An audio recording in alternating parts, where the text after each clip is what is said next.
ওয়ার্ডের আসলে কম্বিনেশন। পলি মিন্স কি মেনি ফর্ম, আর মরফিজম মানে কি টাইপ। যেমন কি সোজা হিসাব যদি এই দুইটাকে আমরা একসাথে করি, আমরা পলিমরফিজমকে কি বুঝি? বিভিন্ন জিনিসের বিভিন্ন ফর্মের একই টাইপ। ওকে, এই কথাটার মানে কি একটু পরেই আপনি বুঝবেন। আপনারা এই পলিমরফিজম আগেই দেখে আসছেন, কিন্তু আপনারা জানতেন না এটা পলিমরফিজম অনেকেই, বাট এখন বুঝবেন যে পলিমরফিজম জিনিসটা কি। আসেন, দুই রকম পলিমরফিজম আছে। ওকে, কম্পাইল টাইম পলিমরফিজম আর রান টাইম পলিমরফিজম। ওকে, কম্পাইল টাইম পলিমরফিজম হলো মেথড ওভারলোডিং। চিনতে পারতেছেন এখন পলিমরফিজম জিনিসটা কি? একবার আমরা ক্লাসে দেখাইছিলাম। আর রান টাইম পলিমরফিজম কি? Method overloading. ওকে, দেখেন পলিমরফিজম মেথড ওভারলোডিং জিনিসটা কি? যখন আপনার মেথড বা আমরা যেটাকে স্ট্রাকচারাল প্রোগ্রামিং এ ফাংশন বলে চিনি, সেই ফাংশন বা মেথডকে আমরা যখন বিভিন্ন ধরনের নাম না দিয়ে একই নাম দিই, কিন্তু প্যারামিটারের মাধ্যমে তাকে আমরা আলাদা করে ফেলি, তখন ওই জিনিসটা কি হবে? Method overloading. ওকে, জিনিসটা খেয়াল করেন। আমরা এটা আগে একবার দেখাইছিলাম। ধরেন আমরা একটা ক্লাসের নাম দিলাম কি নেম, এটা এরকম থাকলো। আচ্ছা, ক্লাস এরকম, ক্লাস নেম। আর এখানে ক্লাস দেওয়া আছে হলো আমাদের নেম, কিন্তু ভিতরে দেওয়া আছে স্ট্রিং এন।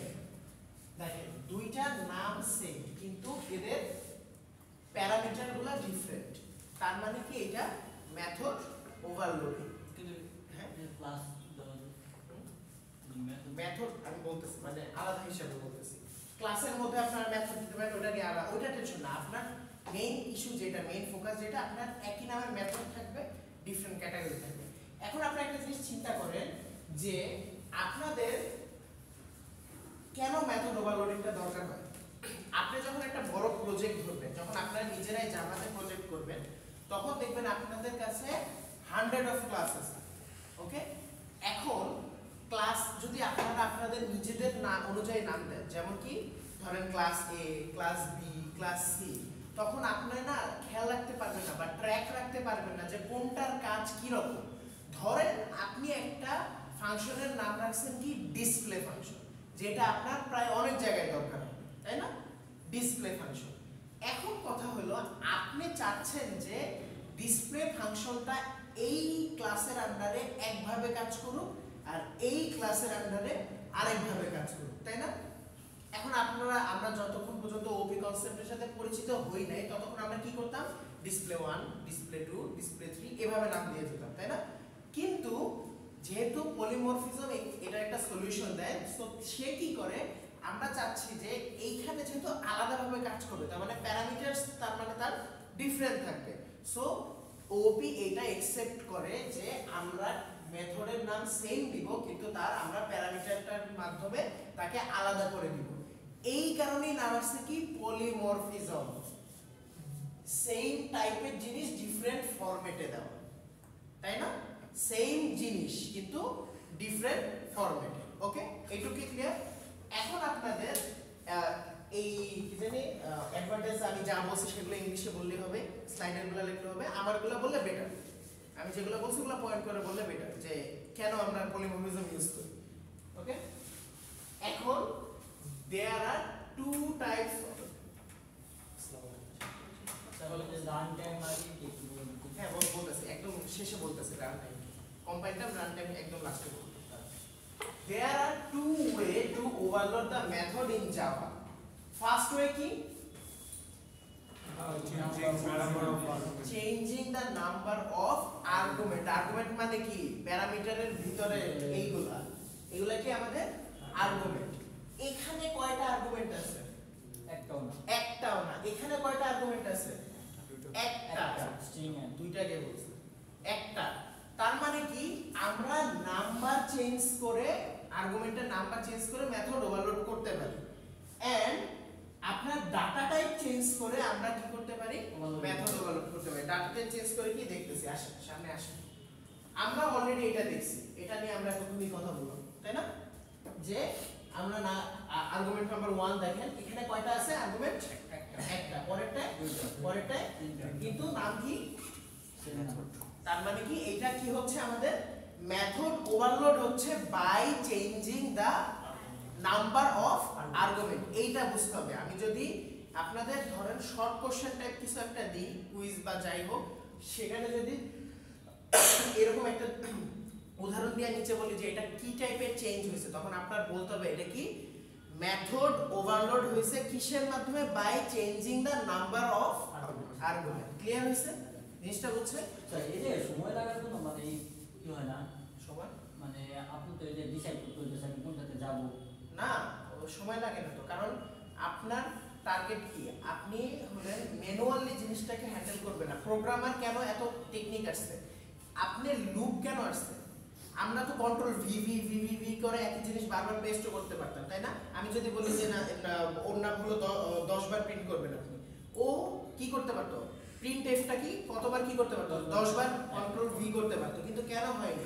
কারণ প্রোগ্রামাররা চাচ্ছে না যে ওই জিনিসটা করতে, ম্যানুয়ালি কোনো কিছু হোক এটা তারা চায় না, তারা চায় যে ওর মাধ্যমে ওকে করা। ওকে, সো এটার জন্য কম্পিটিশনাল কস্ট আহামরি চেঞ্জ হয়। কম্পিটিশনাল কস্ট মেমোরিতে খুবই কম প্রেসার করে। ওকে, আর এটার সাথে কানেক্টেড আছে run time and compile time, আমি বলতেছি পরে। আচ্ছা, এখানে দেখেন এই উদাহরণটা বুঝেন। দেখেন কি বলছে যে এখানে দুইটা মেথড আছে, খেয়াল করছেন? একটা কি অ্যাড মেথড, দুইটাই কি অ্যাড মেথড, কিন্তু একটার মধ্যে প্যারামিটার কয়টা, আর্গুমেন্ট কয়টা আছে, দুইটা আছে, একটার মধ্যে তিনটা আছে। তার মানে এখানে তিনটার যোগফল রিটার্ন করবে এক জায়গায়, আর এক জায়গায় দুইটার যোগফল রিটার্ন করবে। এখন আপনি মেইন ফাংশনে আপনি কি করছেন, ওই ক্লাসটার মাধ্যমে, যে ক্লাসের মাধ্যমে আপনি ফাংশন কল করেন না, ক্লাস দিয়ে ডট দিয়ে অ্যাড দিয়ে, দেখেন ওইটার মধ্যে আপনি যখন দুইটা আর্গুমেন্ট পাস করবেন তখন সে অটোমেটিক্যালি বুঝে নেবে যে আমার এটা কি বোঝাচ্ছে, তখন সে কনফিউজড হবে না। যখন আপনি তিনটা আর্গুমেন্ট দিবেন সে অটোমেটিক্যালি বুঝবে যে সে তিনটা আর্গুমেন্টে মেথডের জন্য সে কাজ করবে। এই জিনিসটা বুঝছেন? একদম ইজি। দেখেন কঠিনের কিছু না, একদম ইজি। কিন্তু প্রজেক্টে এটা আপনাদের ইমপ্লিমেন্ট করতে হবে অবভিয়াসলি, কারণ আমাদের প্রজেক্টের কিছু প্যারামিটার থাকে। আপনি চাইলে কিন্তু আপনার প্রজেক্টে পলিমরফিজম ইউজ নাই করতে পারেন, ওই যে ডিসপ্লে 1, ডিসপ্লে আব্বা ফাংশন, ডিসপ্লে আম্মা ফাংশন, এরকম অনেকগুলো ফাংশন দিয়ে আপনি নিজে মনে রাখতে পারেন, কিন্তু আমরা চাই আপনি ইমপ্লিমেন্ট করেন। ওকে, সো আপনারা এই পলিমরফিজমটা ইউজ করার মোস্ট ট্রাই করবেন। পলিমরফিজম দেখবেন যে আপনারা ইউজ করতে চাবেন না, কারণ আপনারা নিজেদের মতো ফাংশনের নাম দিয়ে দেন, কিন্তু আমি চাই আপনি এটা করেন। ওকে, এই প্যারামিটারগুলো সেট করলে ইজিলি ভালো প্রজেক্ট হবে, আপনি এটা ভবিষ্যতে দেখাতে পারবেন, আর গ্রেড নিয়ে তো টেনশনই করার দরকার নেই। ওকে, সো এই জিনিসগুলো একটু খেয়াল রাখেন। এখন যেটা আসবে সেটা কি আমরা বললাম ডাটা টাইপ চেঞ্জ করে। দেখেন দুইটা ফাংশনে আমার কি আছে বলেন তো, দুইটা করে আর্গুমেন্ট আছে, কিন্তু মজার বিষয় হলো এইটা কোন ডাটা টাইপে আছে, ইন্টিজার আর্গুমেন্ট পাস করতেছে, আর এইটা কি আর্গুমেন্ট পাস করতেছে, ডাবল আর্গুমেন্ট পাস করতেছে। দ্যাট মিন্স আপনি এই জিনিসটা অলওয়েজ মাথায় রাখবেন যে আমার নাম্বার অফ আর্গুমেন্ট যদি সেম থাকে, কিন্তু আমরা এটাকে যদি পলিমরফিজম বিহেভিয়ারে ফালাইতে চাই, তাহলে আমরা কি করব, আমরা অলওয়েজ ডাটা টাইপটাকে চেঞ্জ করার ট্রাই করব। দেখেন আপনি একটা ক্যালকুলেটর তৈরি করতে পারবেন যেটা শুধুমাত্র পূর্ণ সংখ্যা যোগ করতেছে, আবার একটা ক্যালকুলেটর তৈরি করতে পারেন যেটা পূর্ণ সংখ্যা না, এভরি নাম্বার, বাস্তব সকল সংখ্যা যোগ করতেছে। তখন কি আপনার ডাবলের প্রয়োজন হবে না। আর আপনি যখন শুধু পূর্ণ সংখ্যা যোগ করবেন, মানে কি 1 2 3 4 5 9 দশমিক, তখন আপনি কি করতেছেন, শুধুমাত্র ইন্টিজার ভ্যালুগুলাই সাপোর্ট করাচ্ছেন। প্যারামিটার দুইটা হইতে পারে, কিন্তু কোনো সমস্যা নাই, আপনি ভিতরে ডেটা টাইপটাকে কি করে দিবেন, চেঞ্জ করে দিবেন। একটু কি বুঝছেন? স্যার যখন আমরা ভ্যালু পাঠাবো ওই সময় মনে করেন মানে সিকোয়েন্সটাকে মেইনটেইন করতে হবে, যখন এই যে ইন্টিজার আছে, ডাবল আছে, ইয়েস, সিকোয়েন্স মেইনটেইন করতে হবে। প্রথমে আপনার 1 দিতে হবে, পরবর্তীতে 1.5 দিতে হবে, এটা মাস্ট। Good question. ওকে, ওনার কোশ্চেনটা আমি ব্যাখ্যা দিই। দেখেন ওনার কোশ্চেন ছিল, ধরেন আমি একটা ফাংশন দিছি নেম, এখন ফার্স্টে আছে হলো স্ট্রিং n, আর পরে আছে ইন্ট id। এখন আমরা যখন মেইন ফাংশনে তো এটা কল করব না, তখন ধরেন std.name, তাই না? তারপর আমরা এটার ভিতরে সে বলতে চাইতেছে আমি যদি ভুলে আগে এটা দিয়ে দিই id, তারপর যদি নেম দিই, না, আপনার সিকোয়েন্স অফ প্যারামিটারটাকে মেইনটেইন করতে হবে। ওকে, তখন আপনি মানে একটা এই রান টাইম একটা ইরর খাবে। ওকে, তখনই দেখবেন যে নিচে লাল হয়ে আছে। দেখলে যখন ট্রাই করেন দেখবেন বুঝবেন। ওকে, এখন এই উদাহরণটা বুঝার ট্রাই করেন। একদম সিম্পল, দেখেন কি হয়েছে এই উদাহরণে। দুইটা ফাংশন দেওয়া আছে, একটা ক্লাস দেওয়া আছে আর দুইটা কি দেওয়া আছে, মেথড দেওয়া আছে। মেথডটা দুইটারই প্যারামিটার সেম আগেরটার মতোই, তাই না? কিন্তু আমাদের এই টাইপস দুইটা ডিফারেন্ট। তখন আপনি দেখেন 11 মেইনলি দেখেন ইন্টিজার, এখানে কিছু বোঝার জিনিস আছে। আপনারা কি কখনো এসপিএল এ খেয়াল করছেন, আপনি ফার্স্টে ডিক্লেয়ার করছেন ডাবল, কিন্তু ডাবলের ভিতরে আপনি ভুলে ইন্টিজার নাম্বার দিয়ে দিয়েছেন, কিন্তু ও কিভাবে কাজ করে? ইয়েস, কিন্তু এইখানে এই ভুল সে কনসিডার করতে পারবে না। ও কিন্তু 11 কে 11.0 আর 11 কে 11.0 চিন্তা করবে না, সে কিন্তু 11 কে 11ই চিন্তা করবে। এই জিনিসটা ভালো মতো মাথায় রাখেন। আপনি ভাইবেন না যে ওকে ও এসপিএল এ তো আমি 11.0 করছি, মানে 11 দিছি 11.0 ভেবে নিচ্ছে, দেখেন ও কিন্তু তখন নার্ভাস কনফিউজড হয়ে যাবে যে আমি ডাবলের জন্য কাজ করব না ডাবল বির জন্য কাজ করব, এটা সে হয় না। এই ক্লিয়ারেন্সটার জন্য ওই ফিচারটা এখান থেকে বাদ দেওয়া হয়েছে। বুঝছেন তো কোন ফিচারটা?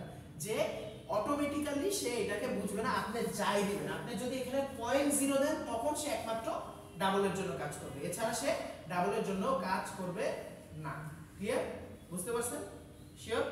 ওকে, দেখেন এখানে 11 যোগ করলে 22 আর পরবর্তীতে দুইটা প্যারামিটার দিছে, নাম একই, কিন্তু তখন সে এইটার জন্য কাজ করছে। ওকে, তার মানে আমাদের মেথড ওভারলোডিংটা একদম সিকোয়েন্সলি যদি আমরা চিন্তা করি, আমাদের জন্য মোস্ট ইম্পর্টেন্ট হবে, আমাদের কিন্তু একটা প্রজেক্টের ক্ষেত্রে অনেক ফাংশনালিটিস থাকে, তখন আমরা ট্রাই করব মেথড ওভারলোডিং এর মাধ্যমে কাজটাকে হ্যান্ডেল করা। ওকে, এটাই আমাদের টার্গেট থাকে। এখন যেটা আছে সেটা হলো মেথড ওভাররিডিং। অ্যাকচুয়ালি মেথড ওভাররিডিং দ্বারা এখানে কি বোঝানো হয়েছে বলেন তো? এখানে আসলে আমাদের দেখেন এখানে কি বলছে, ইফ সাব ক্লাসের কথা কারো মনে আছে? বলেন তো। এক্সটেন্ড বা ইমপ্লিমেন্ট, যেই ক্লাসটাকে আপনি কি করতেছেন, অন্যের হেল্প নেওয়াচ্ছেন, তাই না? Child class, good. Child class মনে আছে? চাইল্ড ক্লাস কারো কথা যদি মনে না থাকে একটু রিপিট করতে পারবো আমি, সবাই মনে আছে? রিপিট করে দাও। আচ্ছা, চাইল্ড ক্লাস কি? ওই যে আমরা যখন ইনহেরিটেন্সে পড়ছিলাম, একজনের কাছে অলরেডি ওই প্রপার্টি আছে, এখন আরেকজনের ওই প্রপার্টি আমরা রিপিট করতে যাচ্ছি না, আমরা তার কাছ থেকে ধার করে নিয়ে আসতে চাচ্ছি, বা তার কাছ থেকে আমরা শেয়ার করে নিয়ে আসতে চাচ্ছি। যে নিচ্ছে সে কি চাইল্ড, যে দিচ্ছে সে কি প্যারেন্ট, বা সুপার ক্লাস, বা প্যারেন্ট ক্লাস, বা বেস ক্লাস, অনেক নাম পড়ছে না, মনে আছে? আর এখানে দুইটা নাম আছে, সাব ক্লাস, চাইল্ড ক্লাস। ওখানে স্যার ডাইরেক্ট কোনটা বলবো, মানে ডাইরেক্ট ক্লাস বলবো, ডিরাইভড ক্লাস মানে যে প্রভাবিত হয়েছে। দেখুন কে প্রভাবিত হয়েছে বলেন তো? Child. Good. Okay. Okay. If subclass has the same method as declared in the parent class, it is known as method overloading in Java. কি বলছে? যদি সাবক্লাস আর প্যারেন্ট ক্লাসের মেথড সেম থাকে তখন সেটাকে আমরা কি বলবো? ওভাররিডিং। ওকে, মনে আছে তো সাবক্লাস আর ইন ক্লাসের কথা, আমরা সামনে বুঝবো। ওকে, ওভাররিডিং এর উপকারিতা আমি লাস্টে বলতেছি, উদাহরণগুলো দেখেন একদম লাস্টে আমি বলবো। আমি যে উপকারিতাগুলো বলবো ওগুলো যদি আপনি মোটামুটি করে লিখতে পারেন আমি মার্কস দিয়ে দেব। ওকে, আপনি আপাতত আমার কথাগুলো শুনেন just. Okay, rules for java method overriding. The method must have the same name as in the parent class. মানে কি? the method কার কথা বলা হচ্ছে? চাইল্ড ক্লাসের মধ্যে যে মেথডটা আছে তা সেই মেথডটার নাম অবভিয়াসলি কার নামের সাথে ম্যাচ করতে হবে? প্যারেন্ট ক্লাসের মেথডটার সাথে ম্যাচ করতে হবে। কথা বুঝছেন? Clear? Okay, the method must have the same parameter as in the parent class. ওকে, মেথডের অবভিয়াসলি কি হতে হবে? প্যারামিটারও কি হতে হবে? সেম হতে হবে। এখানে যদি প্যারামিটার আলাদা করে তখন সে কিন্তু এটা ওভার রিডিং করবে না, ওভার কি করবে? লোডিং করবে। এখন কি বুঝতে পারতেছেন পার্থক্যটা? মনোযোগ দিয়ে খেয়াল করেন। প্যারেন্ট ক্লাস এবং বলবো না, কারণ তো মনে করেন আমার ওইটা তো হলো আমি একটা মানে প্যারেন্ট সাইড থেকে করছি, এটা আমি চাইল্ডে করতেছি। হ্যাঁ, না না একই তো, মানে আপনার নাম তো এক, আপনি চাইলে যখন ওইটা মানে চাইল্ড করবেন। হ্যাঁ হ্যাঁ, ঠিক আছে। ওকে, এখন চিন্তা করেন, আমি বারবার বলতাছি এখানে number of parameter must be কি হতে হবে, সেম হতে হবে। এই জিনিসটা মাথায় রাখবেন, there must be an is a relationship. Is a relationship, এই কথাটা বোঝা এখন আপনাদের জন্য ইম্পর্টেন্ট। কেন আমি বলতেছি দেখেন, আপনাদের এতদিন আমরা বলে দিছি যে ইনহেরিট করতে হবে বা আপনারা বুঝে নিছেন, কিন্তু আপনারা যখন বড় বড় ইন্ডাস্ট্রিতে কাজ করবেন বা করতেছেন, তাদের হাতে যখন প্রজেক্ট রিকোয়ারমেন্ট বা এসআরএস বা এসআরই, সফটওয়্যার রিকোয়ারমেন্ট ইঞ্জিনিয়ারিং বা সফটওয়্যার রিকোয়ারমেন্ট সিস্টেম অ্যানালাইসিং যখন রিপোর্টটা আসবে, তখন কিন্তু আপনার এত ডিটেল গল্প দেওয়া থাকবে না। এটা তো জানেন, না জানার সমস্যা নেই। দেখেন তখন কি থাকবে জানেন, এরকম বক্স বক্স কিছু দেওয়া থাকতে পারে, তারপর একটা টান দিয়ে বলবে যে ইজ এ, হ্যাজ এ, এই টার্মগুলো আপনাদের বুঝতে হবে। ইজ এ রিলেশনশিপ দ্বারা আপনি অলওয়েজ বুঝবেন কি ইনহেরিটেন্স। এরপর যদি আমরা ধরেন এক্সামের কোশ্চেনে বা কুইজের কোশ্চেনে যদি এরকম করে একটার সাথে আরেকটা দেখাই দিই ইজ এ, তখন আপনার বুঝতে হবে অলওয়েজ যে এটা একটা কি inheritance.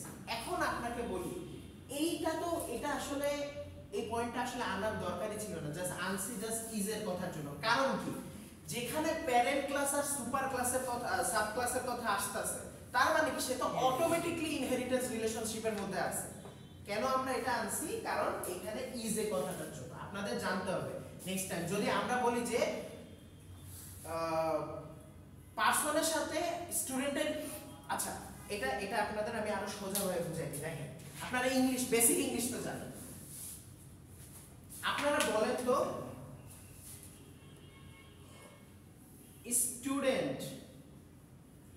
student is a person, এটা কি সত্য না?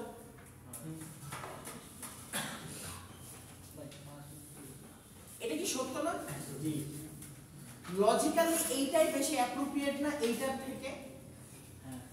পারসন ইজ এ স্টুডেন্ট, কোনটা বেশি অ্যাপ্রোপ্রিয়েট আপনাদের কাছে? প্রথমটা না? তার মানে আপনি অলওয়েজ ভাববেন যে যখন স্টুডেন্ট ইজ এ পারসন, তার মানে বুঝতে হবে কি পারসনটা কি প্যারেন্ট ক্লাস, স্টুডেন্টটা কি সাব ক্লাস। এখন কি বুঝতে পারতেছেন? দেখেন এটা আপনার কাছে ইলজিক্যাল লাগতেছে, কারণ পারসন তো টিচার হইতে পারে, কিন্তু পারসন ইজ এ স্টুডেন্ট না, স্টুডেন্ট ইজ এ পারসন, তার মানে কি এখানে ইজ এ রিলেশনশিপ মেইনটেইন করতেছে। এখন আমি যদি জাস্ট এইখানে একটা বক্স রাখি, এখানে একটা বক্স রাখি, এখানে একটা তীর রাখি, এখন কেমন লাগতেছে? জিনিসটা এক, জিনিসটা দ্বারা ইনহেরিটেন্সই বোঝানো, যেটা দ্বারা এখানে সুপার যে চিলড্রেন চাইল্ড ক্লাস আর এটাকে কি বলতেছি আমরা, ক্লিয়ার? এখন কি বুঝতেছেন জিনিসটা, যে আপনাদের যখন আপনারা বড় বড় ইন্ডাস্ট্রিতে যাবেন, তখন আপনারা দেখবেন যে তারা এইরকম রিপোর্ট দিয়ে দিচ্ছে, ওকে, যে এস ইজ এ, তখন যদি না পারে তখন আপনাদের চ্যাটজিপিটি ফ্রি ভার্সনে যেতে হবে, ছবি তুলতে হবে। আর যখন আপনারা আগে থেকে লিমিট ক্রস করে দিবেন, তখন আপনারা ছবি তুলতে পারবেন না। সো এই নলেজটা জানা ইম্পর্টেন্ট, যে আপনারা কখন ইজ এ রিলেশনশিপটা করবেন। ক্লিয়ার? এটুকু কি বুঝছেন? ওকে, এটাই ছিল। and a static method cannot be overridden, এইটার ব্যাখ্যা এখন আমাকে কেউ একজন দেন। a static method cannot be overridden, মানে হচ্ছে আপনি স্ট্যাটিক মেথড তো আগেই মনে করেন এই হয়ে যায়, এই কারণে তো আপনাদের না স্ট্যাটিক মেথডের কাজটাকে মনে করেন, স্ট্যাটিক মেথডে আমরা কি কি করতে পারি না। স্ট্যাটিক মানে কি, সে স্থির থাকবে না। স্ট্যাটিকের আমরা স্ট্যাটিক যখন বসাই দিই, তখন তার সাথে রিলেশন করাটা খুব কঠিন হয়ে যায় না, অনেকগুলো কনস্ট্যান্ট চলে আসে না। তার মানে কি, যখন এই রিলেশনটা কনস্ট্যান্টটা মেইনটেইন করতে পারি না, তখন তো ইনহেরিটেন্সও তো কঠিন হয়ে যায়। তার মানে কি, ইনহেরিটেন্স না হলে কি আমাদের ওভাররিড করা সম্ভব? ওকে, এই ব্যাখ্যাটা মাথায় রাখেন। আর একটু বুঝা যায়। স্ট্যাটিক মানে কি, যখন আমরা কোনো কিছু আগে স্ট্যাটিক বসাই, ওটা কি হয়ে যায়, ফ্রিজ হয়ে যায় কাইন্ড অফ। যখন ফ্রিজ হয়ে যায়, তখন কি ওটার সাথে আমরা রিলেশন মেইনটেইন করতে পারি ইজিলি? ওটা তো চেঞ্জই হবে না, ওটা তো কারোর সাথে আমরা ডাইভার্টই করতে পারবো না। যদি ডাইভার্টই না করতে পারি, এখানে কি চাইল্ড ক্লাসের কোনো কথা আসবে পরে? যদি আমরা চেঞ্জই না করতে পারি কোনো কিছু, আমরা যদি চেঞ্জই না করতে পারি, আমরা কি এটাকে আমরা কোনো কিছুর মাধ্যমে ইনহেরিট করে চেঞ্জ করতে পারবো? না, কারণ এটা অটোমেটিকলি কি স্ট্যাটিক। এটা একমাত্র চেঞ্জ হবে স্ট্যাটিক মেথডের আন্ডারের মেকানিজমগুলো দ্বারা বা স্ট্যাটিক ক্লাসের আন্ডারে যারা যারা আছে তাদের দ্বারা, কিন্তু নন স্ট্যাটিক মেম্বারদের দ্বারা তো প্রভাবিত হবে না, এটা আমরা পড়ছিলাম তাই না? যদি প্রভাবিত নাই হয় তার মানে ইনহেরিট তো কঠিন হয়ে যাবে না। যদি ইনহেরিট না হয় আমরা প্যারেন্ট ক্লাস চাইল্ড ক্লাস পাবো? প্যারেন্ট ক্লাস চাইল্ড ক্লাস যদি না পাই তাহলে কি আমাদের ওভাররিড করা সম্ভব? দিস ইজ দ্য ব্যাপার। ওকে, এই জিনিসটা মাথায় রাখেন। এটা খুব শর্টে আসতে পারে আপনাদের এক্সামের জন্য ইম্পর্টেন্ট। এই লাস্টের পয়েন্টটা যে কেন স্ট্যাটিক মেথডগুলো আমরা ওভাররিড করতে পারি। ক্লিয়ার? আচ্ছা, এটা দেখেন, এটা খুবই একটা ক্লিয়ার এক্সাম্পল। কি দেওয়া আছে? একটা ক্লাস দেওয়া আছে ভেহিকল, একটা ক্লাস দেওয়া আছে কি আপনার হলো বাইক 2। ওকে, ভালো মতো খেয়াল করুন। এখানে ভেহিকলটা হলো আপনার দেখে কি লাগতেছে? ভেহিকলটা কি ক্লাস? সুপার ক্লাস বা প্যারেন্ট ক্লাস। আর বাইক 2 যেহেতু ভেহিকলকে এক্সটেন্ড করছে তার মানে কি বাইক 2 হলো চাইল্ড ক্লাস বা সাব ক্লাস। খেয়াল করেন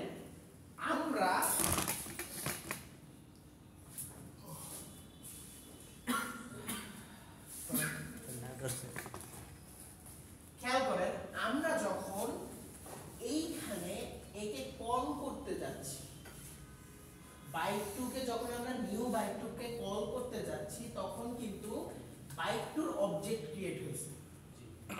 এখন চিন্তা করেন প্রপার্টি কিন্তু এই রানও শেয়ার হয়েছে, এই রানও শেয়ার হয়েছে, তাই না? শেয়ার কিন্তু দুইটাই হয়েছে, কিন্তু আলটিমেটলি যখন আমরা বাইক 2 দ্বারা আমরা মেথডটাকে কল করতেছি, রান মেথডটা কল করতেছি, তখন আলটিমেটলি বাইক 2 এর আন্ডারে যে আছে সেই আসতেছে, তাই না? এখন কি বুঝতে পারতেছেন? দেখেন এইটা কেন আসছে, এখন আপনি এইটা দ্বারা বুঝেন। এমন হতেই পারে আমাদের প্যারেন্ট ক্লাস সাব ক্লাসের প্যারামিটারও সেম এবং মেথডের নামটাও সেম, তাই না? এমন হতেই পারে, দুইটার কাজও ডিফারেন্ট, এমনও হতে পারে, কিন্তু আমরা চাচ্ছি ডাইভার্ট ক্লাসের যে স্পেসিফিক মেথডটার রেজাল্ট আছে সেইটা দেখাতে, তাই না? তার মানে আমরা যদি ওই অবজেক্টটা দিয়ে এটাকে কল করি, আলটিমেটলি দেখেন এই ভেহিকল ইজ রানিংটাকে সে ওভাররাইট করে, ওভাররাইট মানে তো বুঝছেন একটার উপর আরেকটাকে রেখে, মানে এটাকে রিপ্লেস করে দিয়ে আলটিমেটলি আমরা এটাকেই পাচ্ছি। এখন এরপরে যদি আমি কার ক্লাস আনি এবং পরবর্তীতে রানের মেথডের মধ্যে লিখি যে কার ইজ রানিং, তখন কিন্তু আলটিমেটলি এই দুইটার একটাও হবে না। এক্সটেন্ড কিন্তু দুইটাকেই করছে, তাই না? মাল্টি ইনহেরিটেন্স মনে আছে না? তো এক্সটেন্ড দুইটাকে ঠিকই করছে, কিন্তু আলটিমেটলি কল কে হচ্ছে যে অবজেক্টের আন্ডারে যে আছে সেইটাই। আমরা তো এইটাই চাই, ভেহিকলের আন্ডারে তো সবকিছুই পড়ে, তাই না? আমরা চাই এইটাই যে ভেহিকলের আন্ডারে যেহেতু সবকিছুই পড়ে, যে যে ভেহিকলের আন্ডার আছে সেই ভেহিকলের আউটপুটটাই রান করবে, এটাই আমরা চাই না? তো মেথড ওভাররাইডিং এর কাজই এটা, যে আমরা super class and parent class sub ক্লাসের মধ্যে আমরা কোনো প্রকার কনফিউশন রাখবো না। মেথডে একই নাম হতে পারে, কিন্তু যখন আমাদের যেটা প্রয়োজন হবে আমরা সেটা কল করে দেব। একটু পজ করুন। আচ্ছা, এখন আমি আপনাদের কাছে একটা কোশ্চেন দেব যেটা অ্যানসার আপনারা একটু দিবেন। চলেন এখানে একটা ক্লাস চিন্তা করি, ধরেন ভেহিকল ছিল না এতক্ষণ নাকি ইলেকট্রনিক দেন আমার স্টুডেন্ট দেন কম্পিউটার আর ল্যাপটপ দেন হইছে। আচ্ছা ঠিক আছে, ওকে। এখন আমার কাছে একটু পর আমি কোশ্চেনটা করতেছি, ধরেন কি করব, ডিসপ্লে দিয়ে নিচে দিলাম হলো প্রিন্টের মধ্যে দিলাম হলো ধরেন হলো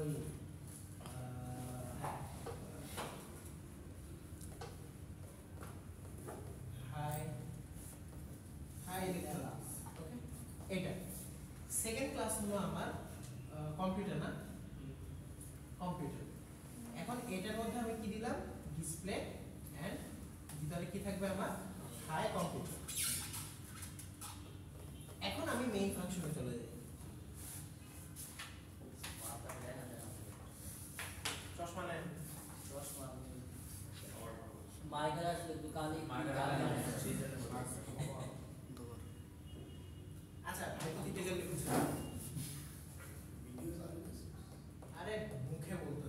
মেইন ফাংশনের মধ্যে এখন ধরেন আমি এই জিনিসটার অ্যান্সার আমি যার কাছে আস্ক করব সেই একটু আমাকে বলুন। ধরেন ই ইজ ইকুয়াল টু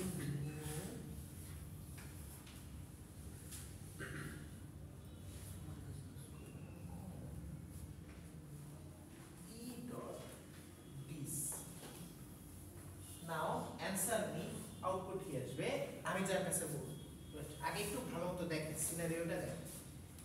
এটা তো বুঝছেন এটা কিছু না, আমি ইলেকট্রনিক নামের একটা ক্লাস রাখছি যেটার মধ্যে ডিসপ্লে করতে যাচ্ছি কি হাই ইলেকট্রনিক্স এবং কম্পিউটারের মধ্যে রাখছে ও বাই দ্য এটা কিন্তু এক্সটেন্ড হবে। ওকে সরি বুঝে নেন ওকে। এখন এটা কি হলো এক্সটেন্ড হলো, সমস্যা নাই। এবং এটার মধ্যে কি আছে ডিসপ্লে আছে এবং এটার মধ্যে কি যাচ্ছে হাই কম। এখন মেইন ফাংশনের মধ্যে কি করছি খেয়াল করছেন?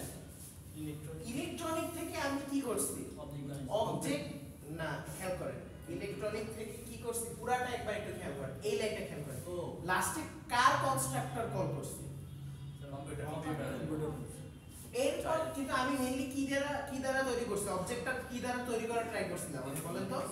ইলেকট্রনিক্সের মাধ্যমে আমি চাচ্ছি যে কম্পিউটারের ক্লাসটা কল করব, তাই না?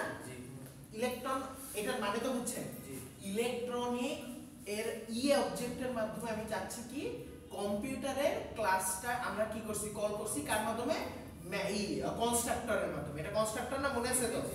ওকে। এখন e.dis obviously এটা পুরাটাই একটা মেথড ওভাররিডিং এর উদাহরণ। আউটপুট আমাকে কেউ ক্ষেত্রে কি বলবেন একটু আবার একটু বলুন। এটা দ্বারা কি আমরা কনস্ট্রাক্টর কল করি? আমরা অবজেক্ট তৈরি করার উপায় কি কনস্ট্রাক্টর একটা ছিল মনে আছে? তো আমরা কনস্ট্রাক্টর কল দিছি কিন্তু কনস্ট্রাক্টর কল দিছি কিন্তু অবজেক্টটা তৈরি করছি অ্যাকচুয়ালি কার?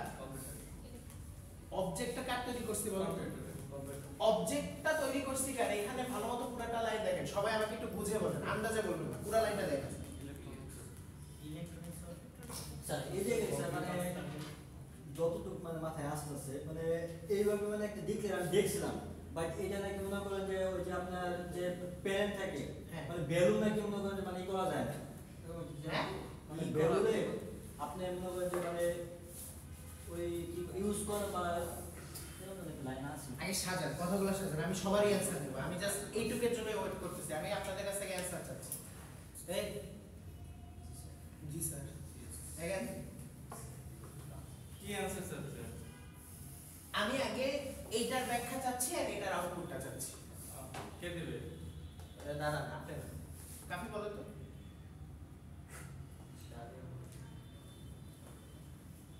স্যার এটার কি আসলে আউটপুট আসবে? অবভিয়াসলি একটা না একটা আরে আসবে কিছু একটা। এখন আপনি আমাকে ফার্স্ট লাইনের ব্যাখ্যা দেন, সেকেন্ড লাইনের ব্যাখ্যা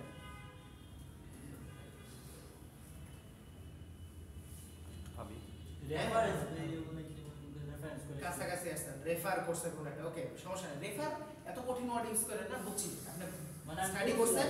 হ্যাঁ ঠিক আছে ম্যাম বলেন তো, পিঠা ম্যাম হ্যাঁ বলেন। স্পিড আরে পিঠা না দাঁড়ান ক্রিকেটার। আচ্ছা দাঁড়ান আমি আমি আমি অ্যাকচুয়ালি অ্যানসার চাই আপনাদের কাছে, যে আমি তো বললে 1 সেকেন্ডে বলতে পারি, আমি চাই যে আপনারা একটু একটু চিন্তা করেন। এক সেকেন্ড বলতে পারবেন না, আপনি 10 সেকেন্ড তো লাগবে। অবাস্তব কথা কাটকে স্যার। তো সম্ভবত হাই ইলেকট্রনটাই ডিসপ্লে করবে, হাই ইলেকট্রনিকটাই ডিসপ্লে করবে। ইলেকট্রনিকটা ডিসপ্লে করবে। আচ্ছা দাঁড়ান আপনাদের দুজনের কাছে আমি পরে আসবো, এখন কোনো মাথায় ঘুরেলে বাংলা মুভির মতো ভেঙে মাইরা ভালো বুঝে। আপনি বলেন তো স্যার। হ্যাঁ আপনি বলেন ম্যাম, কিছু চিন্তা করছেন?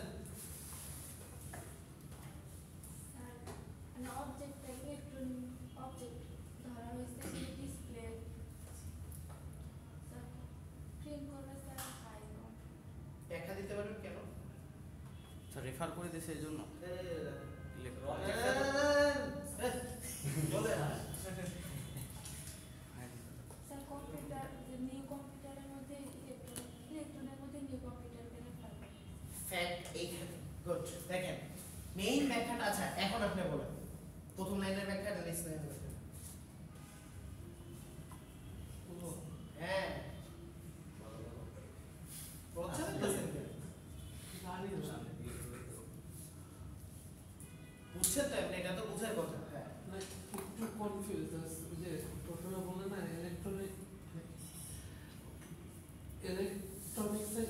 অবজেক্টটা জাস্ট কল করছে কিন্তু বা কনস্ট্রাক্টরটা ইলেকট্রনের অবজেক্ট কল আমরা ইলেকট্রনের ক্লাসের মাধ্যমে আমরা ট্রাই করছি একটা ভেরিয়েবল মেক করার okay which is good but আমরা কার কনস্ট্রাক্টরটা ইউজ করতেছি কনস্ট্রাক্টর ডাকাই মানে কি কার ক্লাস কার আমরা অবজেক্ট তৈরি করতেছি কনস্ট্রাক্টর যেহেতু কল করতেছি কার অবজেক্ট কম্পিউটার তার মানে রেফার করতেছি কাকে ইলেকট্রনিক রেফারড বাই কি ইলেকট্রনিক ডাটা টাইপটা হবে ইলেকট্রনিক হ্যাঁ কিন্তু অবজেক্ট কার হইছে কম্পিউটার তাহলে আউটপুট কি আসবে Computer. হাই কম্পিউটার এইটাই এবার কি বুঝছেন জি স্যার ওকে আউটপুট ট্রেসিং এ এই টাইপের জিনিস থাকে এবার আপনাদের একটা আউটপুট ট্রেসিং আছে মাশাআল্লাহ আপনারা 19 20 করে যা দিবেন আপনাদের সেলুট আপনাদের আমি একদিন কোশ্চেনের অ্যানসার মানে আমি পুরোটা সলভ করে দেব একদিন টাইম নিয়ে কিন্তু কথা হলো যে কে একটু পজ করে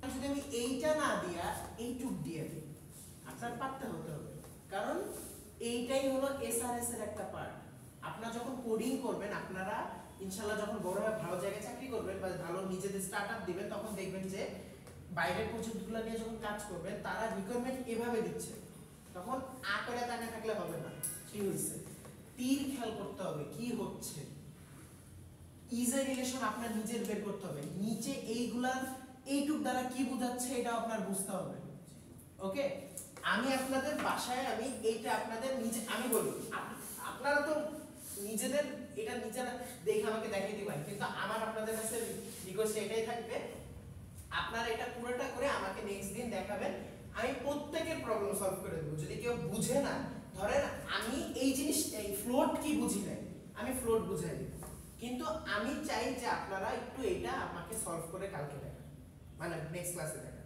পারবেন না স্যার আমরা ওকে এটা আমার আপনাদের প্রতি একটা রিকোয়েস্ট এটা কেউ যদি পারেন এটা আপনাদের প্রজেক্টের জন্য অনেক ইম্পর্টেন্ট হবে ওকে এটা হলো এসআরএস থেকে প্রজেক্টে ইমপ্লিমেন্ট করার একটা প্র্যাকটিস ওকে মূল স্যার যখন তৈরি করতেছিল তখন আমি এটা স্যারকে বলে ইনপুট করেছি ওকে সো এই জিনিসটা রাখেন ওকে এই জিনিসটা দেখে দেখে বুঝে কেউ যদি এইটা না বুঝেন এইটা পরে এইটা বোঝা ট্রাই করবেন কিন্তু এটা বোঝা মাস্ট এইটা বুঝা গেলে কোডে জাম্প করবেন না এইটা বুঝে এইটা বোঝা ট্রাই করবেন আমার কাছে এটাই সহজ লাগে এটা তো লাগবেই আপনার সব আপনি চুপ করবেন রাতে ভালো লাগে অত পড়বে কি অত এটাই তো আসলে এসআরএস টা আসছে এই কারণে কারণ আমরা যারা কোডিং করি আমরা কত করতে চাই আমরা আমাদের ব্রেন পিকচার ক্যাচ করে ইমেজ ক্যাচ করে গ্রাফ ক্যাচ করে তাই না আপনাকে আমি কিছু নাম্বার দিয়ে দিব আর তার চেয়ে আমি আপনাদের একটা সিনারিও দিয়ে দিব আপনার সিনারিও মাথায় বেশি থাকবে আপনাকে আমার নাম বলবো বা আমি নাম না বলে আমি জাস্ট আইডি লাস্ট ডিজিট বলবো আপনার আইডি লাস্ট ডিজিট বেশি মাথায় থাকবে কারণ কি এই জিনিসটা আমাদের ব্রেইনের মেকানিজম এই কারণে এসএসএর আপনারা সামনে এটা পাবেন এই গ্রাফ নিজেরাই একটা পাবেন এসআরএস এর আলাদা জব আছে জানেন জাস্ট যারা এসআরএস তৈরি করে দিবে যে ক্লায়েন্টের কাছ থেকে রিকোয়ারমেন্ট নিয়ে তার রিকোয়ারমেন্ট ইঞ্জিনিয়ারিং মেথডের মাধ্যমে তারা এসআরএস টা তৈরি করবে তারা হলো bridge between the client and the coder project management না এটা প্রজেক্ট ম্যানেজমেন্ট আলাদা ওরা হলো ওদের কি জানো কোঅর্ডিনেটর প্রজেক্ট ম্যানেজমেন্ট ওরা এটা এসব গ্রাফ টাফ করে তুমি এটা করো তারপরে প্রজেক্ট ম্যানেজমেন্ট আলাদা কিছু দেখে এগুলো আছে না সো এই জিনিসগুলো দেখবে তো যাই হোক আপনাদের কাছে রিকোয়েস্ট এইটা আপনারা এটা দেখা ছাড়া করবেন কেউ যদি চান যে আমারটা হইছে নাকি আপনি মিলাই দেখবেন কিন্তু ধরেন মিলাইতে যায় দেখেন যে কোনো কিছু ভুল হইছে ওইটার ব্যাখ্যা আপনি তখনও বুঝতেছেন না বুঝে গেলে তো হইল বাট বুঝতেছেন না তখন আমার কাছে নিয়ে আসবেন ওকে তখন আমি আপনাদের বুঝিয়ে দেব ওকে অল গুড তাহলে আজকে এই পর্যন্ত এটা মেথড